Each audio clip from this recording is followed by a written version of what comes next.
into.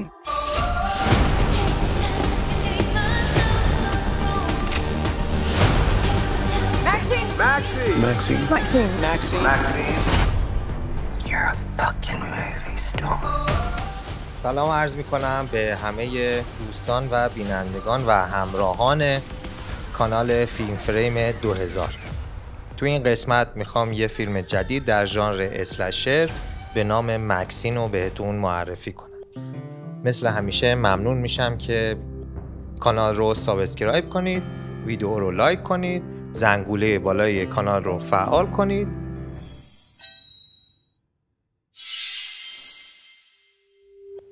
مکسین فیلمی اسلشر بعد از فیلم‌های ایکس و پرل هست. در دهه 80 هالیوود، مکسین بازیگر جاه طلب بالاخره فرصتی برای موفقیت پیدا میکنه. اما ظهور یک قاتل زنجیره‌ای مرموز که ستاره‌های هالیوود رو هدف قرار داده، شرایط رو برای مکسین دگرگون میکنه. فیلم مکسین یک فیلم اسلشر آمریکایی محصول سال 2024 که توسط تیوست نوشته، کارگردانی، تهیه کنندگی و تدوین شده. این فیلم سومین قسمت از سری فیلم‌های ایکس پس از آثار ایکس و پر محسوب میشه و به عنوان دنباله‌ای مستقیم برای فیلم اول که همون ایکس باشه عمل میکنه. در بخش نقد فیلم مکسین که ورایتی گزارش داده، نقدها به سمت این فیلم بیشتر مثبت بودن. 72% از 217 نقد منتقدان سمت این فیلم مثبت بوده و امتیاز IMDb اون تا الان که حدود 14,000 خورده نفر رأی دادن 6.8 از 10 هست. یک اثر مهیج و روانشناختی محسوب میشه که با رنگ‌های قرمز خون و سفید کوکائین جلو میره. این فیلم که جسورتر، غمگین‌تر و به طور کلی بهتر از دو فیلم قبلیش یعنی ایکس و پر هست، یک طعنه هم به هالیوود دهه 80 میلادی میزنه.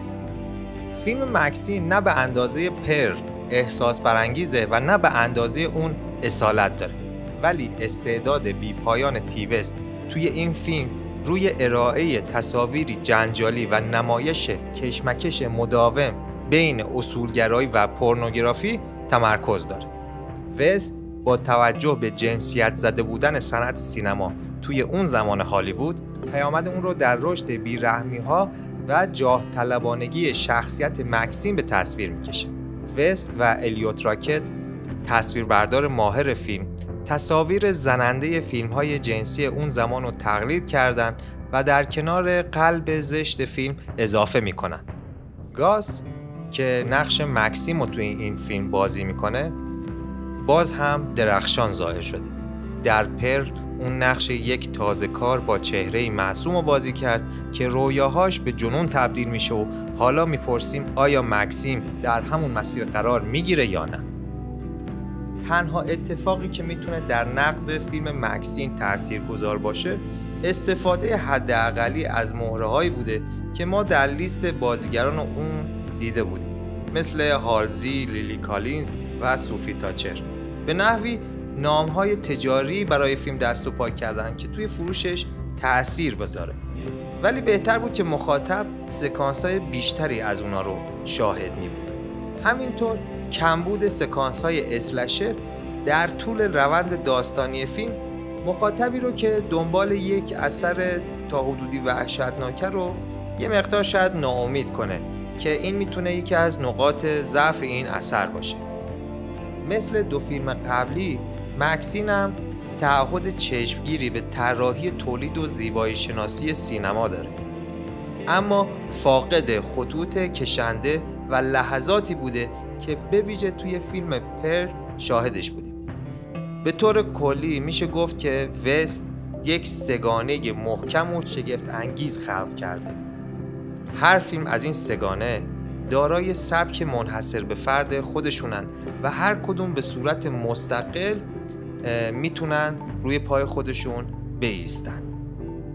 خب معرفی این هفته هم به پایان رسید.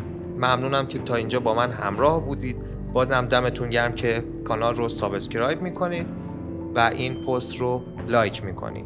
تا ویدیو بعدی، خداحافظ.